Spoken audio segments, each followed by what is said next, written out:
Hello students, good morning. You are connected with RK Suraj for Mathematics 10+2. Today we are going to discuss about the chapter probability, and today we are going to solve the exercise 8.3 question number 10 to above. 10th जैसे question है, two events A and B corresponding to a random experiment are independent. Prove करना है हमें probability of A given B is equal to probability of A. तो दिया क्या है, to events A और बी, और वो दोनों इंडिपेंडेंट बोला गया है।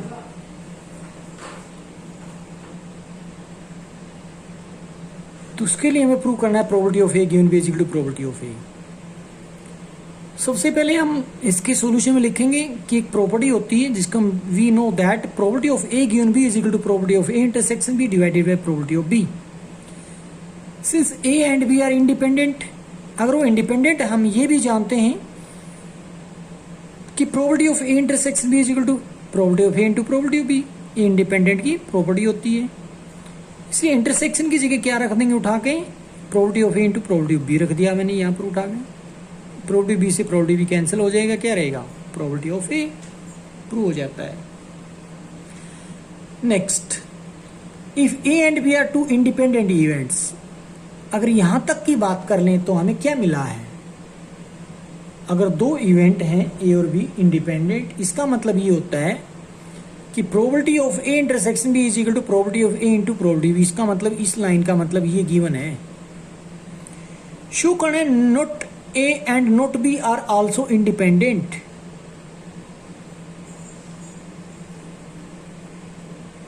तो उसके लिए हम फिर से जो पहली लाइन बोलती है हमें वो लिखा, A and B are two independent even है, तो क्या लिखेंगे, probability of intersection B is equal to probability of A into probability of B। अब जो प्रूव करना है वो क्या प्रूव करना है, इंडिपेंडेंट शो करनी है प्रोबेबिलिटी ऑफ नॉट ए, मतलब not A and not B are independent. वो कैसे हो पाएगा, probability of not A intersection not B is equal to probability of not A into probability of not B show करना पड़ेगा हमें। तो उसके लिए यानी कि ये शो करना पड़ेगा, सीधी बात ये। तो उसके लिए हम क्या कर लेते हैं, प्रोबेबिलिटी लेफ्ट हैंड साइड लेकर चलते हैं उसकी, यानी कि probability of not A intersection not B को लेकर चलेंगे। तो इसको लिख सकते हैं हम, क्या लिख सकते हैं, probability of A union B का कॉम्प्लीमेंट बोलो या फिर नोट बोल दो। बार जो नजर आ रहा है इसका मतलब नोट होता है, वैसे कॉम्प्लीमेंट के लिए भी यूज कर लेते हैं, बट यहाँ कॉम्प्लीमेंट का कोई मीनिंग नहीं बनता, इसलिए नोट यूज करेंगे हम। तो इंटरसेक्शन है तो यहाँ पर यूनियन आ जाएगा, ऊपर बार रहेगा। अब इस बार को हटाने के लिए 1 में से माइनस कर दिया जाएगा probability of A union B को, मतलब इसको ये लिखा जा सकता है। अब हम ए यूनियन बी की प्रोबेबिलिटी को क्या लिख सकते हैं, probability of A plus probability of B minus probability of A intersection B लिख सकते हैं। ये भी प्रॉपर्टी होती है हमारी, इसको इतना लिखा जा सकता है। अब क्या करते हैं, हमें दिया गया है कि ए इंटरसेक्शन बी की probability of A into probability of B है, तो यहाँ इंटरसेक्शन की जगह मैं probability of A into probability of B लिख देता हूँ और इस माइनस को अंदर भेज देता हूँ। तो माइनस हो जाएगा, ये भी माइनस हो जाएगा, ये प्लस हो जाएगा। अब इन दोनों में से आप कॉमन ले सकते हो, लास्ट की 2 टर्म में से प्रोबेबिलिटी ऑफ बी जैसे ही कॉमन लोगे तो क्या बचेगा, 1 माइनस प्रोबेबिलिटी ऑफ ए बचेगा। इधर भी 1 माइनस प्रोबेबिलिटी ऑफ ए, एक फैक्टर आप बोल सकते हो, दूसरे स्टेप में 1 माइनस प्रोबेबिलिटी ऑफ ए, इनको कॉमन ले लो आप, तो क्या रहेगा, 1 इधर बचेगा, क्योंकि 1 माइनस प्रोबेबिलिटी ऑफ ए को 1 माइनस प्रोबेबिलिटी ऑफ ए से डिवाइड करोगे 1 रहेगा, तो 1 लिख दिया, माइनस ये उठकर जा चुका है, यूं कह लो चाहे तो, या फिर इस अब डिवाइड करने के बाद 1 माइनस प्रोबेबिलिटी ऑफ ए से डिवाइड करोगे तो कैंसिल हो जाएगा, प्रोबेबिलिटी ऑफ बी बचेगा माइनस में। तो ये 1 माइनस प्रोबेबिलिटी ऑफ ए को आप क्या लिख सकते हो, प्रोबेबिलिटी ऑफ नॉट ए लिख सकते हो। 1 माइनस प्रोबेबिलिटी ऑफ बी को क्या लिख सकते हो, प्रोबेबिलिटी ऑफ नॉट बी लिख सकते हो, वो हमने लिख दिया। यही शो करना था कि not A and not B are independent. Actual में क्या शो करना था, probability of not A intersection not B is equal to probability of not A into probability of not B, ये शो करना। Next 12th, 3 cards are drawn from pack of 52 cards, one after the other with replacement. तो 3 cards को draw किया जाएगा, जो कि 52 cards total हैं अपने पास, वन आफ्टर द अदर, एक के बाद दूसरा। बट ध्यान दें, विद रिप्लेसमेंट बोला गया है। What is the probability if all the 3 cards are spade? चारों अगर स्पेड है तो क्या रहेगी प्रोबेबिलिटी? सेकंड पार्ट रहेगा, first 2 cards are queen and third is black ace. पहले फर्स्ट का उठाते हैं, लेट कर लेते A B C be the event getting spade card in first, second and third draw respectively. तो ए हमने event मान ली फर्स्ट कार्ड ड्रॉ करने की, सेकंड ड्रॉ कर रहे हैं तो बी कह रहे हैं, थर्ड ड्रॉ कर रहे हैं तो सी इवेंट बोल रहे हैं। In the first draw there are 52 out of which 13 are spade. क्या कहा गया? फर्स्ट ड्रॉ में टोटल तो 52 है, जिसके अंदर 13 स्पेड है, तो प्रोबेबिलिटी ऑफ ए क्या हो जाएगी? 13/52 हो जाएगी, 2 की 1/4 लिखोगे। अब उसने कह रखा ऊपर, since card are replace thus the events are independent. Card तो रिप्लेस किए गए हैं ना, विद रिप्लेसमेंट है, तो इंडिपेंडेंट होने का मतलब है दूसरी बारी में भी कोई इफेक्ट नहीं पड़ने वाला पहली प्रोबेबिलिटी का। तो इसलिए लिख रहा हूं मैं, in the second draw the probability of drawing spade 1/4। Second draw में भी कोई इफेक्ट नहीं, क्योंकि पहले वाली इवेंट का दूसरी वाली इफेक्ट नहीं पड़ रहा है। Similarly the probability of drawing spade in third draw, यानी कि प्रोबेबिलिटी ऑफ सी बोल सकते हैं यहां पर, 1/4। ये प्रोबेबिलिटी ऑफ सी है, ये प्रोबेबिलिटी ऑफ बी है ना। रिक्वायर्ड प्रोबेबिलिटी यानी कि probability of A B C is equal to probability of A into probability of B into probability of C. तीनों इंडिपेंडेंट इवेंट्स हैं, तो 1/4 इंटू 1/4 इंटू 1/4 1/64 आ जाएगा। सेकेंड पार्ट में बोला था कि first 2 cards are queen, third black ace. इसलिए let A be the event of getting queen in first and second draw respectively. क्या कर लेते हैं, ए बी, ए और बी 2 इवेंट ले लेते हैं। फर्स्ट ड्रॉ में क्वीन ड्रॉ करते हैं, सेकंड में भी क्वीन ड्रॉ किया जाएगा, और थर्ड ड्रॉ जिसको हम सी इवेंट बोल रहे हैं उसको ब्लैक एश थर्ड ड्रॉ, यानी कि उसको इवेंट सी बोल देते हैं। दस द इवेंट्स आर इंडिपेंडेंट। क्यों है इंडिपेंडेंट? क्योंकि एक कार्ड निकाला वापस रख दिया, उसके बाद दूसरा कार्ड निकाल रहे हैं, फिर वापस रख दिया, फिर तीसरा कार्ड निकाल रहे हैं। इंडिपेंडेंट है तो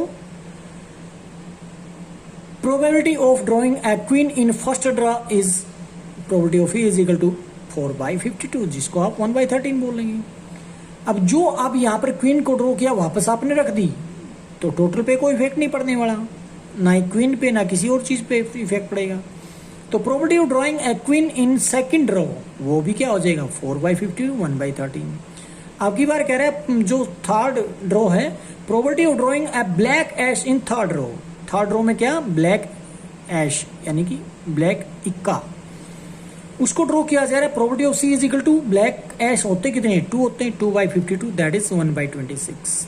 required probability of A into B into C, यानी कि probability of A, probability of B, probability of C, दोनों तीनों की मल्टीप्लाई कर देंगे। 1/13 1/13 1/26, दैट इज 1/4394 आ जाएगा।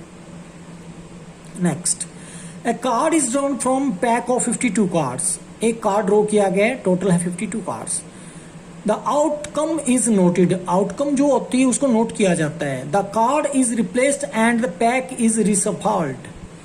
क्या किया गया? कार्ड को रिप्लेस कर दिया, वापिस रख दिया, और उस पत्तों को फेंट दिया, मतलब रिसफल्ड, दोबारा से मिक्स कर दिया। अनोदर कार्ड इज ड्रॉन, एक दूसरा कार्ड ड्रॉ किया जा रहा है।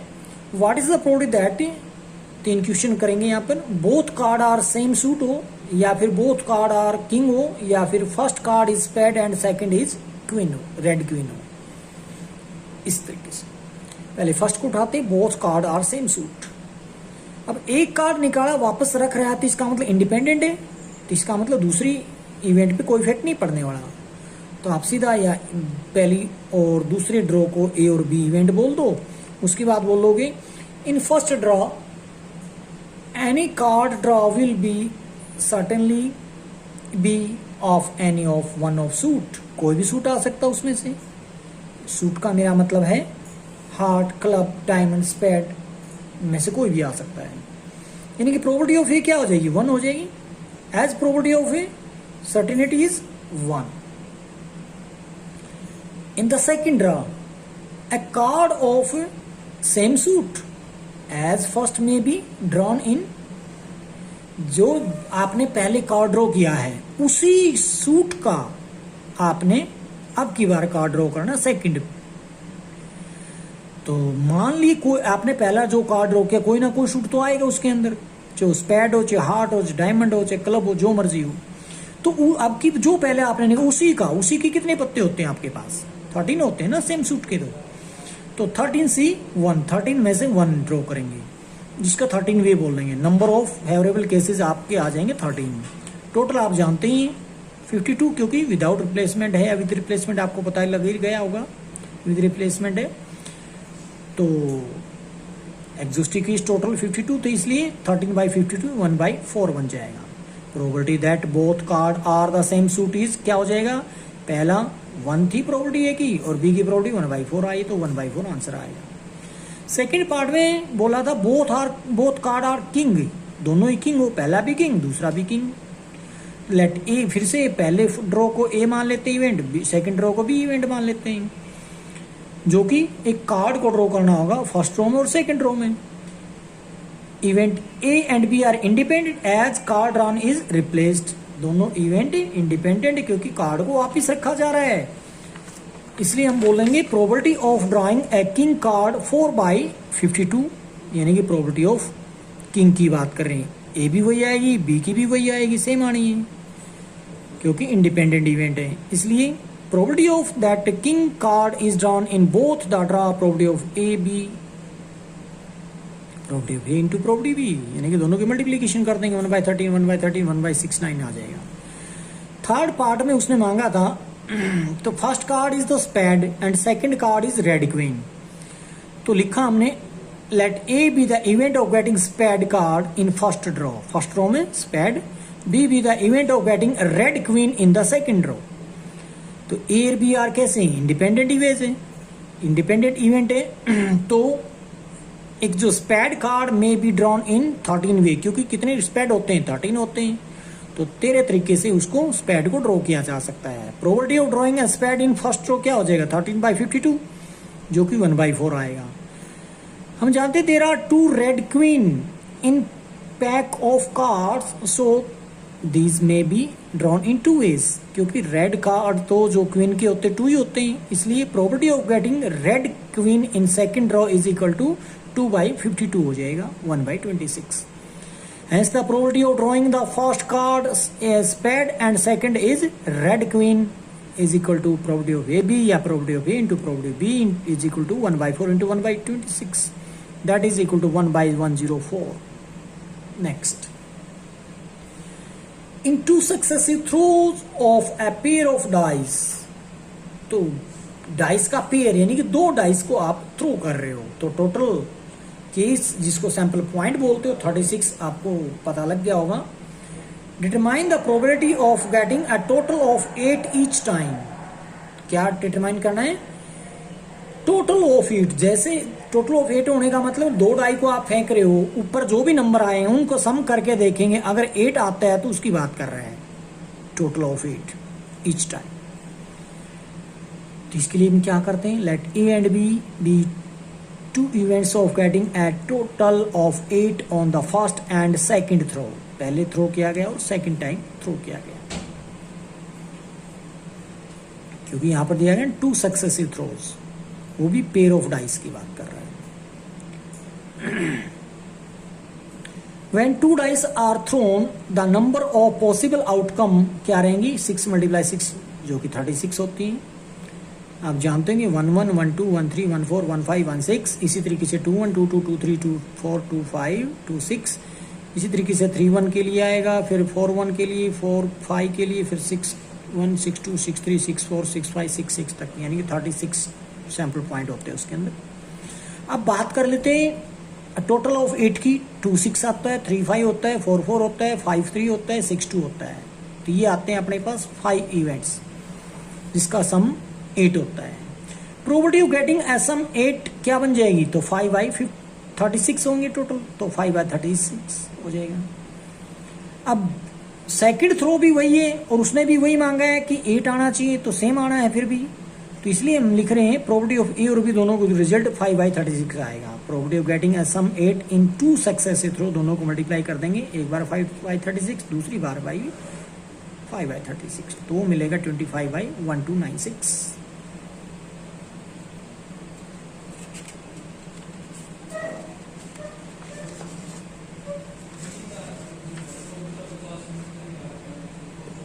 Next, the probability that a boy will get a scholarship is 0.9, यानी कि कोई बॉयज की बात कर रहा है, वो बॉय क्या करता है, कोई स्कॉलरशिप गेट करने की प्रोबेबिलिटी पहले से मिली हुई है 0.9, और एक गर्ल है जिसको स्कॉलरशिप मिलने की प्रोबेबिलिटी दे रखी 0.8। पूछा गया what is the probability that at least one of them will get scholarship, क्या पूछा गया, प्रोबेबिलिटी पूछी गई है कि कम से कम एक तो उनमें से स्कॉलरशिप गेट करेगा, उसके लिए बात कर रहे हैं। तो इसको दो तरीके से किया जा सकता है, एक तो मैंने कर दिया, दूसरा मैं यहां बता रहा हूं। तो यहां केस बनेंगे, क्योंकि पूछा गया है ना what is the probability that at least one of them will get scholarship. At least one का मतलब कम से कम एक तो रहे, दोनों भी हो सकते हैं उस केस में। तो कहने का मतलब प्रोबेबिलिटी रहेगी क्या, पहला मतलब मान लीजिए बॉय और गर्ल की बात करें, बॉय के लिए बी कह देता हूँ, गर्ल के लिए जी कह लेता हूँ, या ए बी बोल सकते, ए बॉय के लिए ले लो, बी गर्ल के लिए ले लो, तो ए को मिल जाए बी को ना मिले, प्लस प्रोबेबिलिटी रहेगी ए को मिल जाए बी को ना मिले। यहाँ पर मैंने क्या रख दिया, चलो इस तरीके से जो भी बोल दिया मैंने, probability of not A B, यहाँ मान लीजिए ए को नहीं मिला स्कॉलरशिप, बी को मिल गया है, यहाँ पर ये फिर वही केस नहीं, यहाँ पर एक को मिला, चलो दोनों को मिला देता हूँ, और probability of A not B, इस तरीके से। क्या एक बार दोबारा पढ़ रहा हूँ, जो भी बोला है मैंने ध्यान से सुनो दोबारा। Probability of not A B plus probability of not A into not B plus probability of A not B. ये क्या मतलब है, ए को स्कॉलरशिप नहीं मिलती है, बी को मिल जाती है। यहाँ पर बात करो तो ए को भी मिल जाती, नहीं मिलती, बी को मिलती है, तो ये केस आएगा क्या, नहीं आएगा। किसकी बात कर रहा हूं, बात स्कॉलरशिप कह रहा है, at least one of them will get scholarship, तो इसका मतलब ये हो जाएगा 4 केस होते हैं टोटल, वहां पर ए को भी मिल गई और बी को भी मिल गई, ये बनेंगे। अब 4 में से हम 3 उठाएंगे, कौन से उठाएंगे, इसको नहीं लेंगे, ये भी लेंगे, ए को मिल गई बी को मिल गई, ए को नहीं मिली बी को मिल गई, और ए को मिल गई बी को नहीं मिली, ये 3 केस उठाएंगे, फर्स्ट और सेकंड थर्ड, ये इस तरीके से।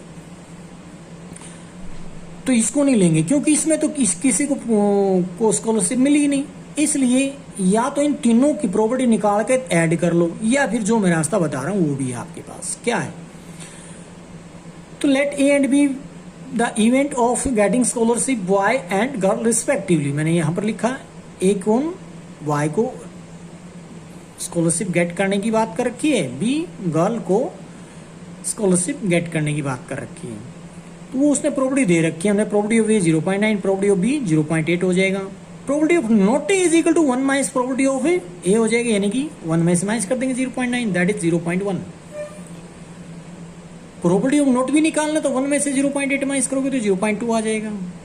Hence A and B events are independent. ठीक है, not A and not B are also independent. Uh probability of that none of them get the scholarship. हम क्या निकाल रहे हैं, एक को भी स्कॉलरशिप ना मिले, इसने तो कहा था कम से कम एक को मिलनी चाहिए, हम दूसरे रास्ते से चल रहे हैं कि एक को भी ना मिले। वो क्या होगा, यही वाला केस होगा जो हमने वहां पर नहीं लिया था, नॉट ए नॉट बी वाला। तो probability of not A into not B हम जो लिखेंगे, तो प्रोबेबिलिटी नॉट ए की हम निकाल बैठे 0.1 है, प्रोबेबिलिटी ऑफ नॉट बी की निकाल बैठे 0.2, दोनों की मल्टीप्लाई कर देंगे 0.02 आ गया है। हमें तो ये नहीं चाहिए कि none of them will get a scholarship, हमें क्या चाहिए है, हमें चाहिए कम से कम एक को तो स्कॉलरशिप मिले। तो लिखेंगे hence the probability of that at least one of them will get scholarship, कम से कम एक को स्कॉलरशिप मिले। तो क्या करेंगे, 1 में से माइनस कर देंगे, यही यानी कि probability of not A not B, that is equal to 1 minus 0.02। Also equal to 0.98, ये आंसर हो जाएगा। Next, A can solve 90% problem given in book में कुछ प्रॉब्लम दे रखी है, उसकी 90% ए कोई बंदे का नाम है, वो सोल्व कर सकता है। बी कैन सोल्व 70%, और जो बी दूसरा है वो 70% सोल्व कर सकता है। What is the probability that at least one of them will solve the problem randomly. तो जैसे अभी ऊपर की स्टेटमेंट को सोल्व करके आए, बिल्कुल सेम वैसी नजर आ रही होगी आपको।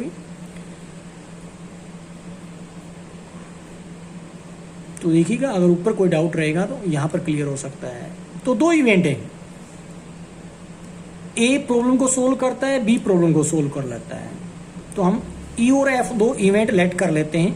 Late E be the event that A solve the problem, क्योंकि इवेंट ए नहीं बोल सकता कि ए तो उस बच्चे या बंदे का नाम है और बी भी उसका नाम है, इसलिए ई और बी इवेंट नहीं लिखना हूं, तो मैं ई और एफ रख लेता हूं। तो E be the event that A solve the problem, F be the event that B solve the problem. तो प्रोबेबिलिटी ऑफ ई गिवन है 90 बाई, प्रोबेबिलिटी ऑफ ई क्या हो जाएगा 90/100, और प्रोबेबिलिटी ऑफ एफ हो जाएगा 70/100। तो हमने लिख दिया ई की प्रोबेबिलिटी 90/100 को 9/10 और 70/100 को 7/10 एफ के लिए। अब नॉट ई की निकालेंगे प्रोबेबिलिटी, 1 में से माइनस कर देंगे 9/10, दैट इज 1/10 आ जाएगा। प्रोबेबिलिटी ऑफ नॉट एफ अगर निकालते हैं, नॉट एफ में फिर से 1 में से माइनस कर देंगे, probability of F that is 7/10 minus करते हैं तो 3/10 आ जाता है। Probability that problem is not solved by any of them, हम क्या कर लेते हैं, एक से भी प्रॉब्लम सोल्व नहीं होती वो केस निकाल लेते हैं, यानी कि नॉट ई नॉट एफ की प्रोबेबिलिटी निकाल लेते हैं। तो नॉट ई की 1/10 और नॉट एफ की 3/10, दोनों की मल्टीप्लाई करते हैं 3/100 आ जाती है। अब जो पूछा था उसमें वापस उसी पे जा रहे हैं। Probability that the problem is solved by at least one of them, 1 minus probability of not E into 1 into probability of not F, that is equal to 1 minus 3/100, 97/100 आ जाएगा, जिसको आप लिख सकते हो 0.97, या फिर 97% बाई 100 की बात मैं कर दूं तो बाई में 100% लगा दो, फिर 97/100% बोलो, या फिर अगर आपने परसेंट इस तरीके से भी लगा सकते हो। जो प्रोबेबिलिटी निकली है, पहली बात तो उसने परसेंट में मांगा नहीं है, अब परसेंट लगाओगे तो इसको यूं भी कह सकते हो कि 0.0097%। तो परसेंट के अपोन में डालोगे, नहीं सीधा सीधा ही बोल दो, फिर क्या 97% अपोन में आना था, नहीं परसेंट डालने के लिए, अब 97% बोल दो फिर सीधा ही, इसको ये नहीं करोगे अगर आपने परसेंट में डालना है। वैसे तो परसेंट में मांगा नहीं है, क्योंकि आप 97% को तोड़ते हो तो क्या आता है 97/100 आएगा ना, तो हमारे पास आ ही ना चुका आएगा, तो 97% आप सीधा सीधा कह सकते हो। परसेंट कहोगे तो पॉइंट नहीं लगाओगे, ध्यान रखना है, 97% लिखोगे। नाउ नेक्स्ट 19,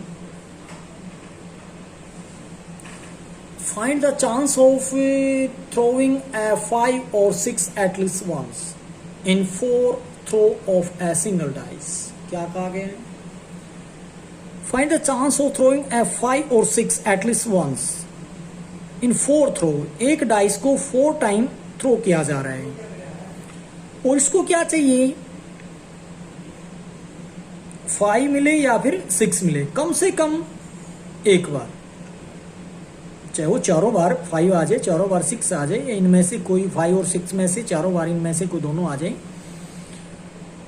तो एटलीस्ट वंस का मतलब एक बारी कम से कम जरूर आना चाहिए। एक बारी आ जाए, 2 बारी आ जाए, 3 बारी आ जाए, 4 बारी आ जाए, ठीक है। तो उसके लिए प्रोबेबिलिटी पता लगाना है, तो इसको हम क्या लिखेंगे, in 1 throw number of exhaustive case क्या होंगे, एक डाइस को अगर आप थ्रो करते हो तो टोटल नंबर ऑफ 6 आएंगे, let E be the event of throwing 5 और 6। 5 और 6 आने की प्रोबेबिलिटी को हम क्या बोल लेते हैं, इवेंट ई बोल लेंगे।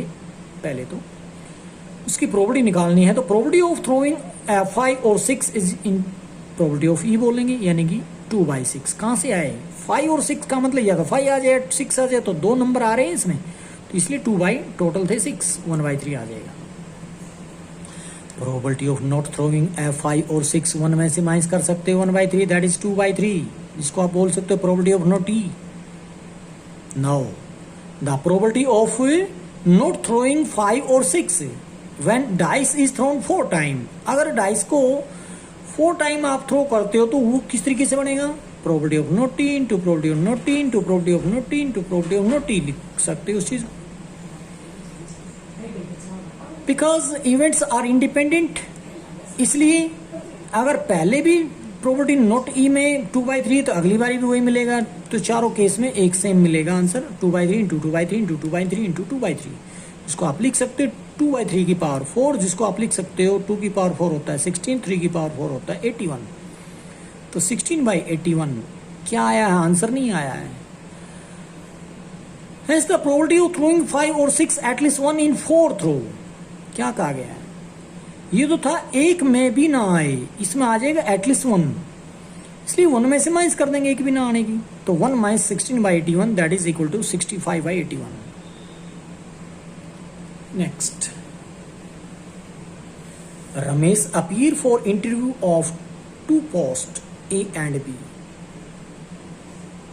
Selection in is independent, post 2 हैं, इंटरव्यू देने वाला एक है जिसका नाम रमेश है। द प्रोबेबिलिटी फॉर पोस्ट ए, जो रिलेशन बनेगा 1/6, पोस्ट बी के लिए बोल रखा है जो सिलेक्शन होएगा 1/7। तो सिलेक्शन ए के होने की प्रोबेबिलिटी, यानी कि ए पोस्ट के लिए होने की प्रोबेबिलिटी सिलेक्शन 1/6 है, और पोस्ट बी में सिलेक्शन होने की प्रोबेबिलिटी 1/7 है, गिवन है। Find the probability that he is selected for one of the post. क्या कह रहे हैं, find the probability that he is selected for one of the post. 2 में से एक कह लो में, यानी कि कम से कम एक कह सकते हो कि कम से कम एक में तो हो, तो उसके लिए प्रोबेबिलिटी उसने पूछ ली। तो बात वही आ रही, एटलीस्ट की प्रोबेबिलिटी अभी तक चल रही थी पीछे, वही इसमें बन जाती है क्या, find the probability that he selected for one of the post, कम से कम एक में तो हो। तो इसको क्या लिख कैसे करेंगे हम, लेट कर लेते हैं 2 इवेंट, ए में सिलेक्शन होने को ई बोल देते हैं, बी पोस्ट के लिए सिलेक्शन हो जाए उसको एफ बोल देते हैं। Probability of A is equal to 1/6, कैसे 1/6 गिवन है भाई, ए पोस्ट के लिए सिलेक्शन होने की प्रोबेबिलिटी 1/6 दे रखी है, सिलेक्शन है ए पोस्ट के लिए 1/6, और बी यानी कि एफ इवेंट बोल रहा हूं, प्रोबेबिलिटी ऑफ इवेंट एफ यानी कि बी पोस्ट के लिए सिलेक्शन होने की प्रोबेबिलिटी 1/7 है। अब ए पोस्ट के लिए सिलेक्शन ना होने की प्रोबेबिलिटी क्या हो जाएगी, प्रोबेबिलिटी ऑफ नॉट ई बोल सकते हैं 1 माइनस से 1/6 that is 5/6, and probability of not F क्या हो जाएगी 1 माइनस 1/7 दैट इज 6/7।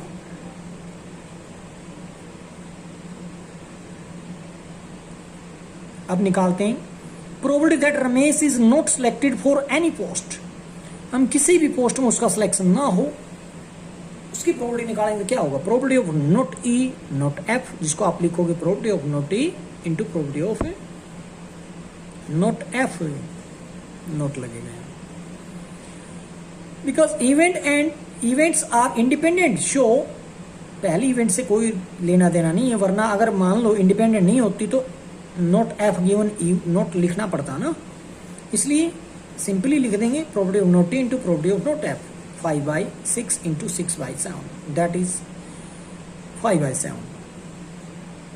अब हमें निकालना ये नहीं है, निकालना है probability that Ramesh is selected for at least one of the post,